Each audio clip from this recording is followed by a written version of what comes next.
guys! So today I am going to be doing the 8 Things I Regret tag. This was a tag created by Brittany from Naturally Thrifty Mom.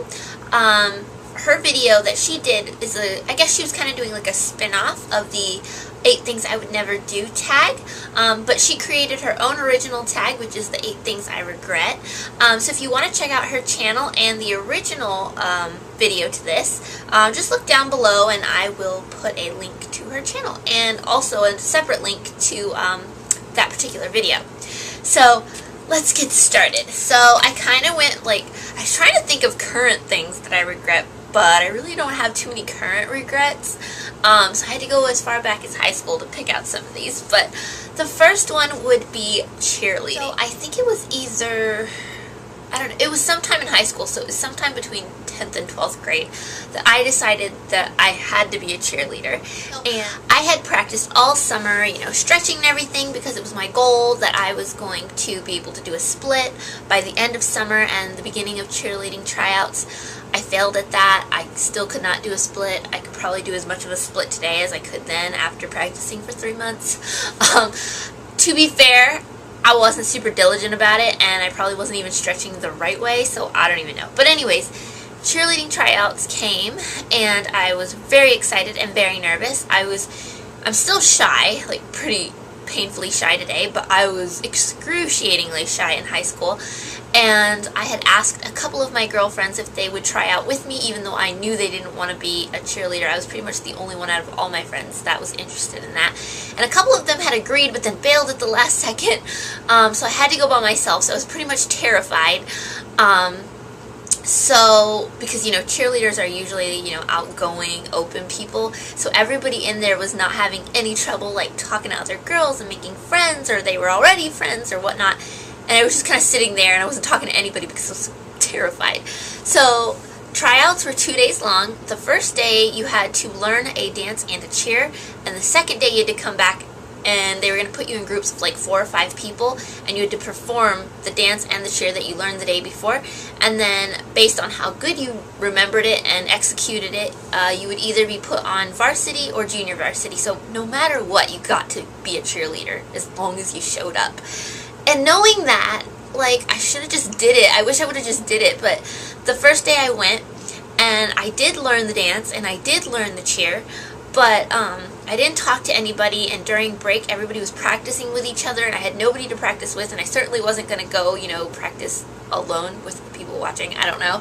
And by the time I got home, I had started to forget it, and then the next day when we had to go back and actually do it, I was terrified that I was going to make a complete fool of myself. But even if I had made a complete fool of myself, first of all, I'm pretty sure there were probably other people there that forgot everything and made a fool of themselves. So whatever, I wouldn't have been the only one. And number 2, I wish I would have just gone, because even if I did mess up everything, I still would have gotten to be a cheerleader. And you know, with practice and stuff, I'm sure I would have been fine. But I was terrified and I refused to go, and so obviously I did not make the cheerleading squad, and that has been a huge regret, like my whole life. I'm still thinking about it today, how much I regret not going back and becoming a cheerleader. The second thing is another high school thing, and it has to do with the school play. I really wanted to be in the school musical. I wanted to sing, and mostly I wanted to dance. I didn't want to sing so much because all of the singing parts, you pretty much everybody pretty much got at least a little bit of a solo, and oh my gosh, no. Hello, did I already tell you that I was excruciatingly shy? No way was I singing alone up on stage with lights on me in front of a big crowd of people. Absolutely not. But in a crowd of people, I was fine. Like, I was in chorus, but I was with other people, so I felt camouflaged and I could do it. And so I tried out for the musical because I really wanted to dance. All of the dancers did not do solos unless you're like the main character, which means you were also singing. But the rest of the dancers, like the backup dancers, they just did routines all together.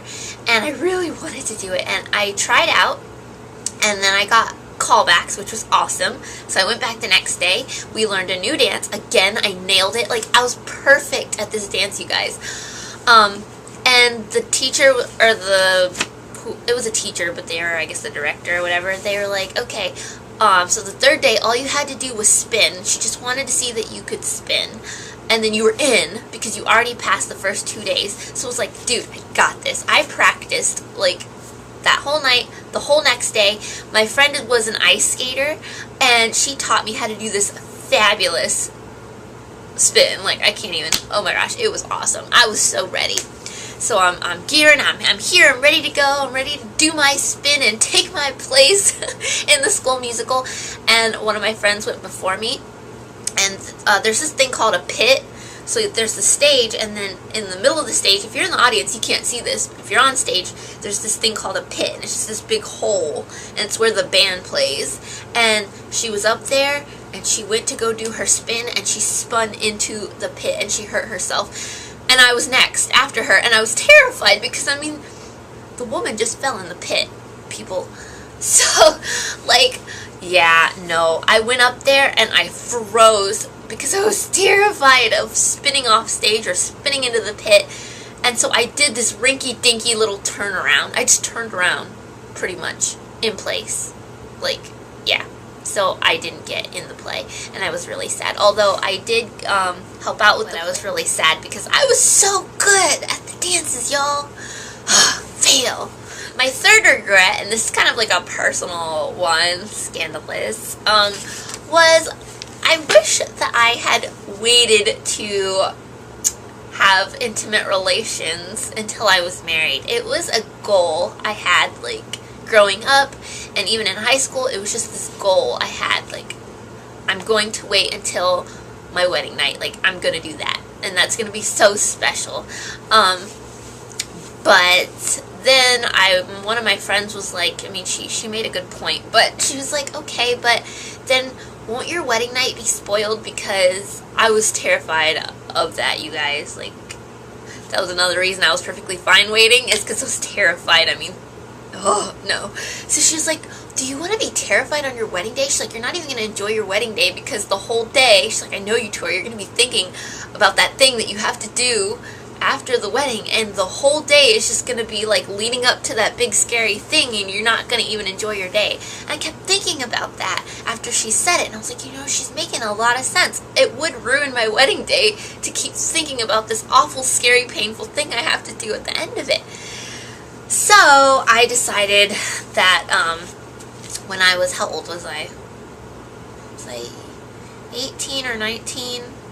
I was already graduated from high school, I know that, but yeah, it was with Neil, so at least it was with my husband before he was my husband, but we were just dating at that point, and I decided that, you know, this was going to happen. So it happened, and then a few months later we got married, and obviously I wasn't scared.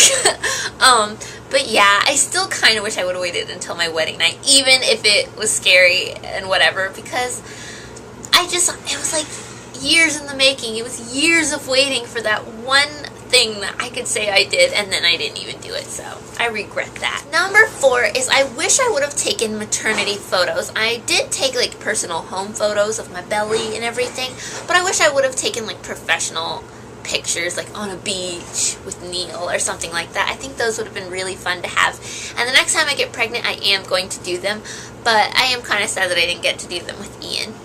Number 5 is I wish that right after Ian was born, when I had baby blues, it wasn't postpartum depression, but I did have baby blues, and I was just crying all the time, like all day, every day. For those first 2 weeks, I could not stop crying about everything, and this wasn't like normal pregnant woman hormones or post-pregnancy hormones. This was like severe anxiety, panic attack, like just crying.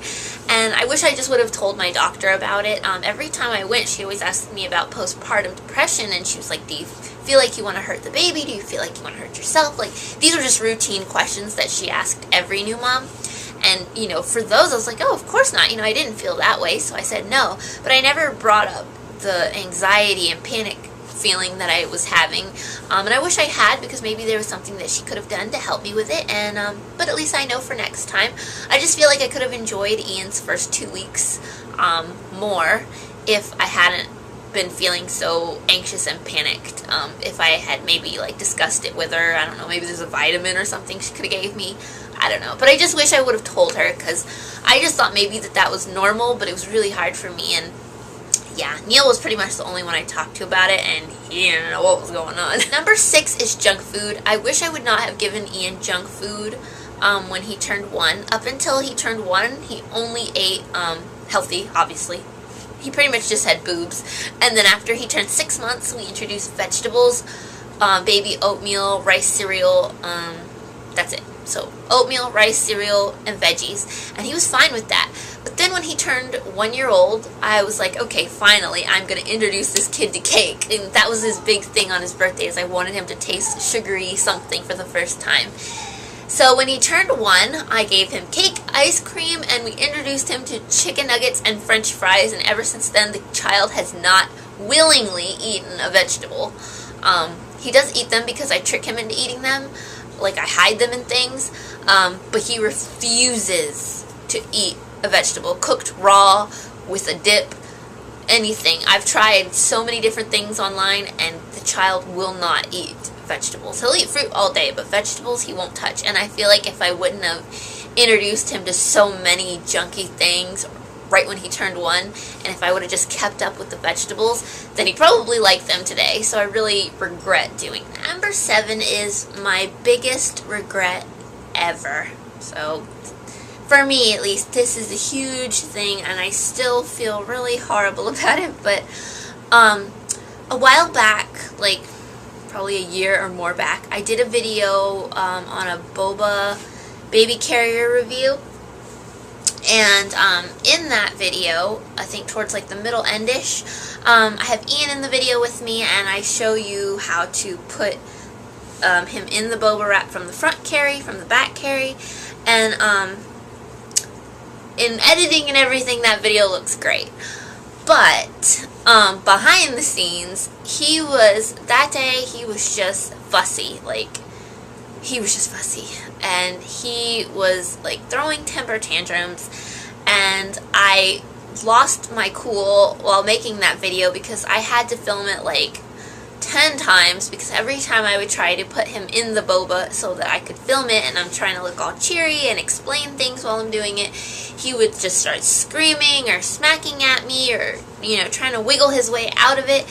And what I should have done was just been like, okay, whatever, you know, we can film this tomorrow. I just didn't have my patience together again, I guess, that day or something. But I fussed at him, and I do have it on video, and I totally need to delete it because every blue moon, you know, I'll run across it when I'm like looking through the files on my computer or something. I'll find that video, and I can't help it. I torture myself, and I watch it, and I see myself getting frustrated at him.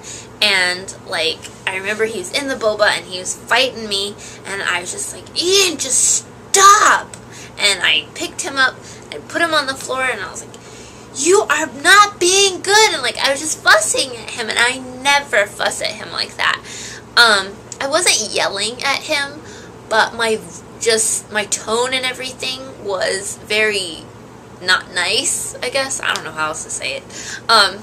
But like, even now when he throws a temper tantrum, or if he's doing something that, you know, he's not supposed to be doing, I always can keep my cool. You know, I never seem like it's affecting me. I'm always just like, okay, well, we're not supposed to do that, you know, and if you're going to keep doing it, you're going to have to sit in timeout. And I'm able to keep my cool. But that day I wasn't, and I did fuss at him, and just watching myself in the video, it's just, I sound so, like, I'm not loud, but I'm aggressively talking to him, and just in, like, taking him out of the carrier and sitting him down, you know, I sat him down a little rougher. I didn't throw him, you guys. I just sat him down, but I sat him down, you know, not as lovingly as I normally sit him down. It was kind of like a, you're in trouble, sit down, and then aggressively fussing at him, and the whole thing, he didn't even cry. I don't even think he cared, but every time I watch that, it makes me cry, because I just feel like the worst mom, like, ever, and I can't believe that I lost my temper and was being mean to a 1-year-old. Like, seriously, I hate watching it, and I really should delete it, but that is the thing I regret the most, is not being, like, my happy, patient self with him that day, and getting frustrated and fussing at him about nothing. Like, I was just like, you're not being good, you're not sitting still. Well, guess what? He's won. Like, so yeah, that's what I feel bad about, you know, is losing my cool that day. So yeah. My last regret, and this is kind of just a, you know, it is a regret, but it's not quite as serious as the last one. But my last regret, my 8th regret, is buying this bag. It's so cute. It's a Petunia Pickle Bottom Weekender, and the print is Misted Marseille, or I think that's how you say it. I'm not quite sure. But I bought this bag online, but it is humongous, and I knew it was going to be humongous, but yeah, I can't use this. It's huge, and I don't go anywhere often enough to actually use it. Like, seriously, y'all, Ian can sit in here comfortably with a snack, a sippy cup, and a friend. And by friend, I mean stuffed animal, but like, it's on snaps here. Look how big this thing is. Like, I can't use it as a diaper bag, and I tried, and my stuff all fit in this one corner. And I'm an overpacker, and it fit in that corner, and all this other space was just empty, and I was like, oh my gosh, what do I put in there, Ian? Like, pack him with his diaper bag. But yeah, I regret buying this bag, but as much as I regret it, I love it, and I want to keep it just for the bag purposes, but I guess my regret is partly buying the bag, and my other part of my regret is buying it in this print. As much as I love this print, I wish I would have bought it in the Oslo and Bloom print, because every time I see it, I wish I would have bought that one. So at least if I'm going to have a bag that I can't use, I wish I would have bought it in the other print, because I would just like looking at it sitting there on my shelf more. So that's my regret. Expensive bag, and I don't even love it. So anyways, those are my 8 things I regret. If you want to do the tag, please do so. Let me tag somebody. I tag Alex. I tag, I'll put your, like, so that you know, because there's probably more than one Alex that watches my videos. But I think you know who you are, Alex. You know who you are. I tag you. I tag Amy. From Dreamflight 6000. I tag Sarah from Making Life Simple, and I'll do one more. Who else can I tag?